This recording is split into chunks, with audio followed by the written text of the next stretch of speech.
মানুষ সৃষ্টির পর থেকে অনেকগুলো জগৎ তার অতিক্রম করা লাগে।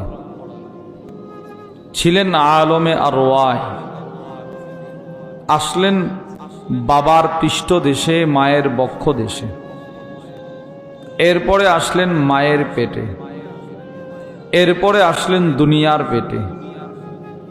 দুনিয়ার পেট থেকে বের হওয়া সকলের যাওয়া লাগবে কবরের পেটে। চাই সে ধনী হোক, চাই সে গরিব হোক, চাই সে আলেম হোক, চাই সে কৃষক হোক, দিনমজুর, যেই যেই সেক্টরের হোক না কেন, কবরের জিন্দিগি তার আস্বাদন করতে হবে, কবরে তার ঢুকতেই হবে। এর বিকল্প আর কোনো পথ নাই। মৃত্যু নিশ্চিত, আসবেই আসবে।